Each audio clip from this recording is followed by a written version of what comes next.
خليل بالقرآن هو إمامنا على هداية الله آمتنا.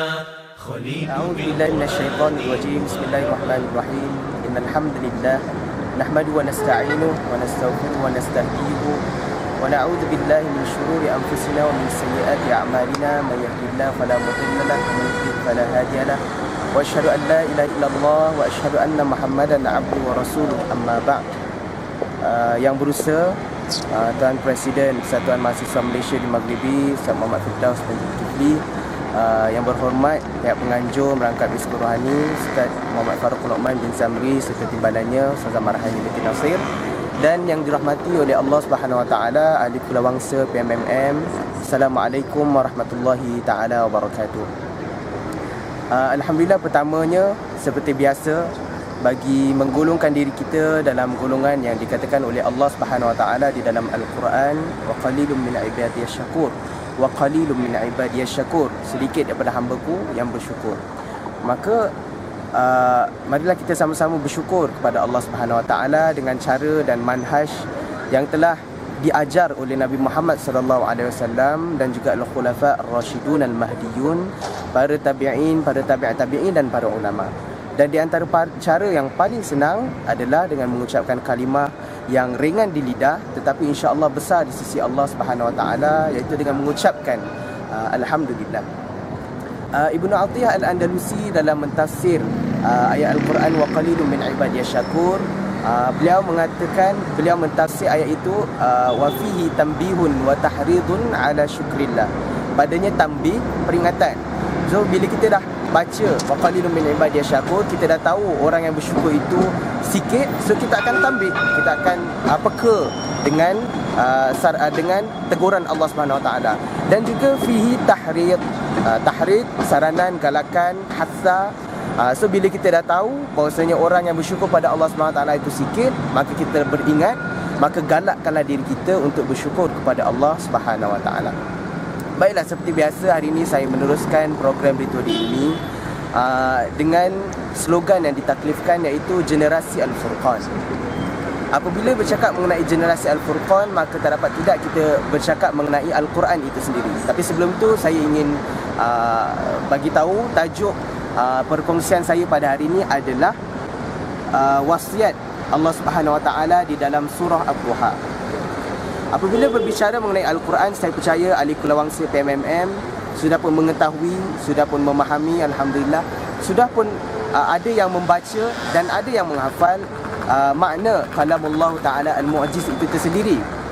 Tapi di sini saya nak timbulkan satu persoalan mengenai kenapa Al-Quran itu diturunkan kepada umat Nabi Muhammad sallallahu alaihi wasallam. Baiklah, kalau kita kaji, kalau kita selidik, nescaya kita akan jumpa pelbagai sebab mengapa Al-Quran itu diturunkan kepada umat Nabi Muhammad sallallahu alaihi wasallam. Tapi di sini suka saya untuk bawa satu contoh, iaitu dalam surah Yasin Allah Subhanahu Wa Taala berfirman liyunzira man kana hayyan, untuk diberi peringatan kepada mereka yang hidup. Syekh Ali As-Sabuni dalam tafsirnya yang masyhur Safatul Tafasir, beliau mentafsir ayat ini dengan mengatakan liyunzira bihadzal qur'ani man kana hayyul qalbi mustanirul basirah wa humul mu'minun biannahum almuntafi'una bihi. Syekh Ali mengatakan liyunzira bihadzal qur'ani, Quran ini menjadi peringatan man kana hayyul qalbi mustanirul basirah. Senang kata, mereka yang hidup, apa hidup? Hidup hatinya.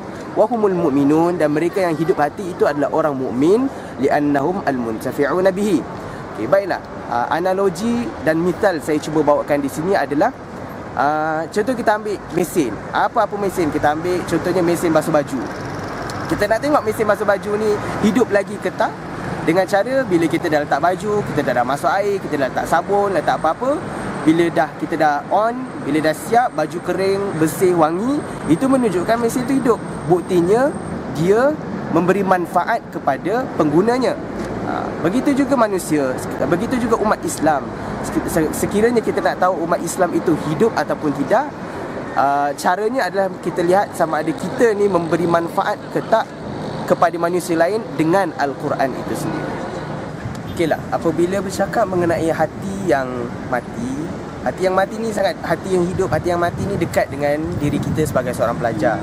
Seperti mana Imam Syafi'i rahimahullah ta'ala dalam kisahnya yang cukup masyhur, syakautu ila waqi' an su'a hifdhi فأرشدني إلى ترك المعاصي وأخبرني فإن العلم نور ونور الله لا يهدى للعاصي. Baiklah, macam saya cakap tadi, tajuk saya untuk hari ini adalah wasiat Allah Subhanahu Wa Taala dalam surah Duha.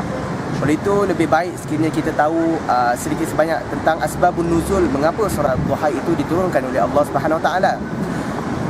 Minal ma'lum, kita dah tahu bahawasanya Al-Quran, wahyu Allah Subhanahu Wa Taala pernah terberhenti buat seketika. Dan ada yang mengatakan selama beberapa hari, beberapa minggu, beberapa tahun dan lain-lain lah. Tapi kita tinggalkan persoalan khilaf tentang berapa hari. Yang pastinya Al-Quran itu pernah diberhentikan buat seketika. Maka apabila Al-Quran, wahyu Allah SWT berhenti buat seketika, dalam riwayat At-Tirmidzi, datang seorang perempuan yang tidak disebutkan namanya dalam hadis tersebut, berjumpa dengan Nabi Muhammad SAW. Tetapi para mu'arrikhun apabila telah dikaji mendapati bahawasanya perempuan itu adalah Ummu Jamil binti Harb, iaitu isteri kepada Abu Lahab, yang mana kedua-dua mempelai ini disebut di dalam Al-Quran dalam surah Al-Lahab.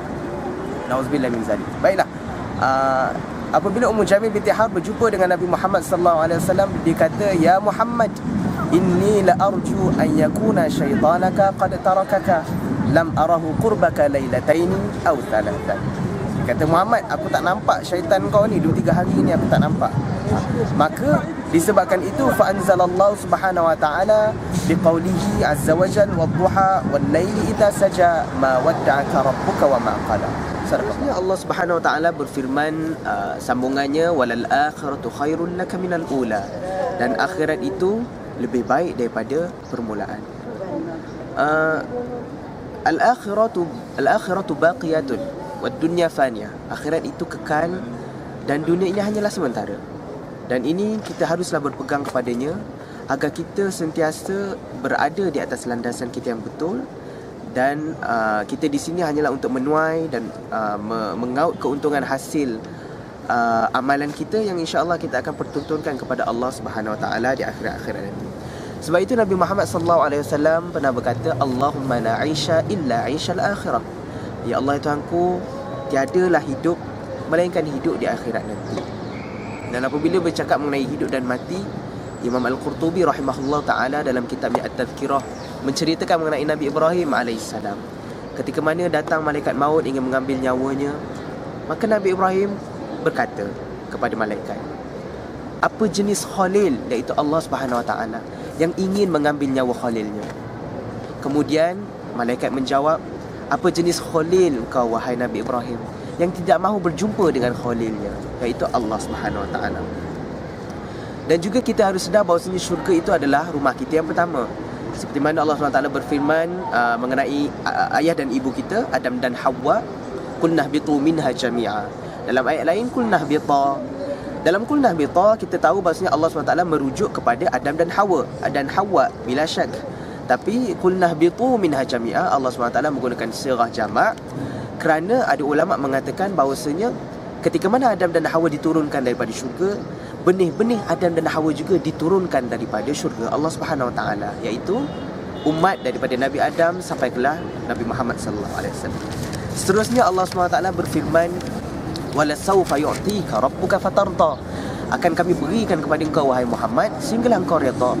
Persoalannya, apakah yang diberikan oleh Allah Subhanahu Wa Taala sehingga Nabi Muhammad sallallahu alaihi wasallam redha dengan pemberian itu? Qala Ibnu Abbas radhiyallahu anhu, hiya syafa'ah.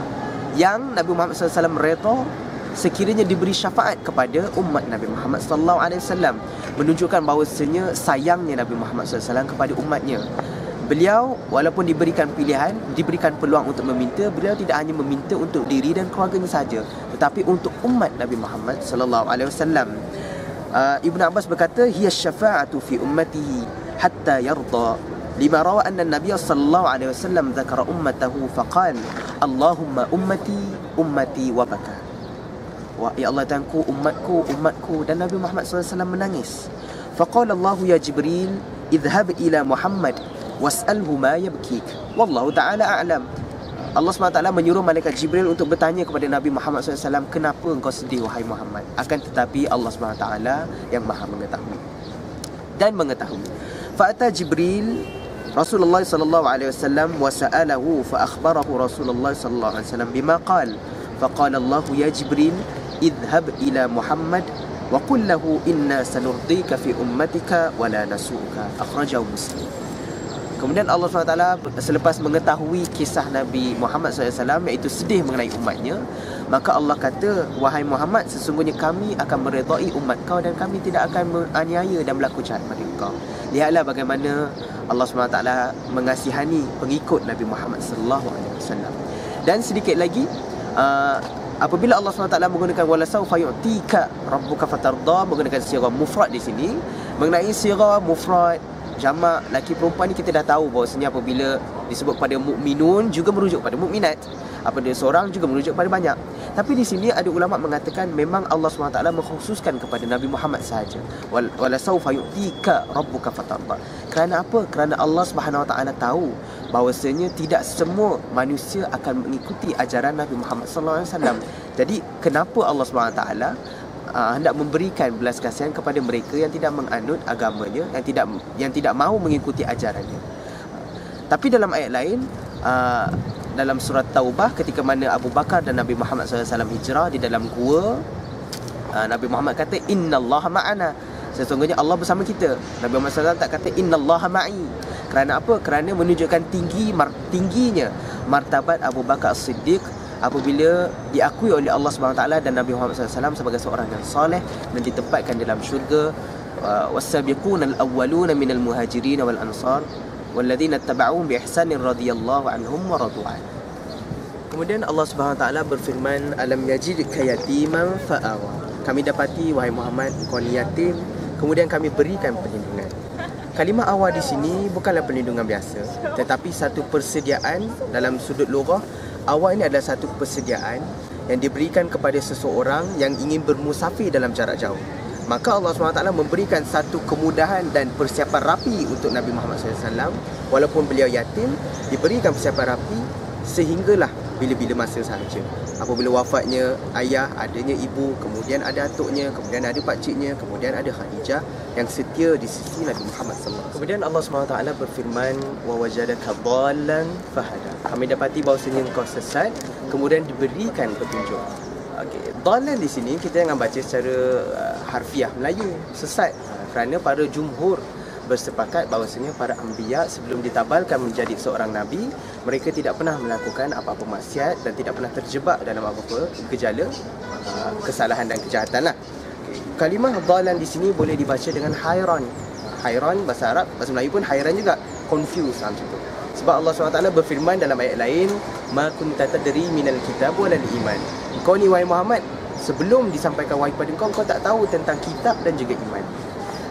Jadi maksudnya dhalan di sini, sebelum ini Nabi SAW tidak pernah mendapat wahyu, kemudian fahada, diberikan petunjuk oleh Allah Subhanahu Wa Taala. Ibnu Abbas radhiyallahu anhu juga berkata, direkodkan dalam Mukhtasar Tafsir Ibnu Kathir, dhalan di sini Nabi Muhammad SAW sebelum ini kan duduk di dalam kelompok kafir musyrikin Mekah. Jadi itulah dinamakan dhalan. Nabi Muhammad SAW berada di dalam persekitaran Kaabah yang ketika itu penuh dengan berhala. Kemudian diberikan petunjuk oleh Allah SWT, dikeluarkan Nabi Muhammad SAW daripada gejala-gejala buruk itu. Kemudian Allah SWT berfirman, wa wajadaka ailan fa'aghna. Kami dapati engkau ni miskin, kemudian diberikan kekayaan. Ulama mengatakan Nabi Muhammad SAW kaya di sini iaitu kaya dengan dua benda. Yang pertama, kaya dengan wahyu, iaitu kaya dengan Al-Quran, ayat suci Allah Subhanahu Wa Taala. Begitu juga dengan kita. Kita juga kaya sekiranya kita mengamalkan ayat suci Al-Quran, sama ada kaya secara duniawi dan juga kaya secara ukhrawi, insya-Allah. Yang kedua, untuk memartabatkan martabat seorang wanita, ulama mengatakan kayanya Nabi Muhammad SAW disebabkan Sayyidatina Khadijah radhiyallahu anha.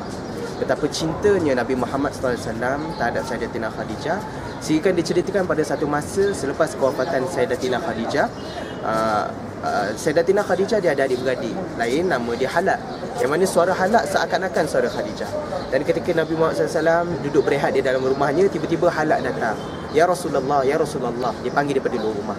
Jadi Nabi Muhammad SAW tersentak buat seketika waktu dan berkata, Halak, Halak, menenangkan hatinya bahawasanya itu Hana, bukannya Khadijah. Menunjukkan rindunya Nabi Muhammad SAW selepas kewafatan Sayyidatina Khadijah, sehingga dinamakan tahun itu sebagai tahun. Seterusnya, tarkiz raisi perkongsian saya untuk hari ini. Yang tadi tu semua wasiat Allah SWT, tetapi secara majazi, yang mana kita ambil ibar dan izad dia. Yang akan saya 3 ayat yang terakhir ini adalah wasiat Allah SWT yang hakiki, yang kata terang-tang-tang, kita nampak dan kita terus ambil dan kita terus amalkan. Pertama, Allah SWT berfirman, fa'ammal yatima fala taqhar. Dan apabila berhadapan dengan anak-anak yatim, dengan orang-orang yatim, maka janganlah kamu menganiaya mereka. Janganlah kamu merendah-rendahkan mereka dan jangan kamu menyalahgunakan harta mereka. Ada qaul mengatakan jangan kamu menganiaya mereka dengan jangan kamu merendah-rendahkan mereka.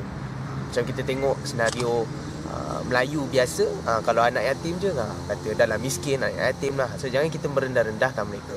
Dan jangan juga kita menganiaya mereka dengan membazirkan harta-harta mereka. Ini khusus kepada penjaga anak-anak yatim. Kalau kita ada jaga anak yatim, kita janganlah aniaya mereka, khususnya dengan bermain dengan hak mereka sendiri, iaitu harta yang ditinggalkan oleh ibu bapa mereka. Seterusnya Allah SWT berfirman, wa ammas sa'ila fala tanhar. Dan apabila berhadapan dengan mereka yang meminta ataupun mereka yang menyoal, maka janganlah kamu mengherdik mereka.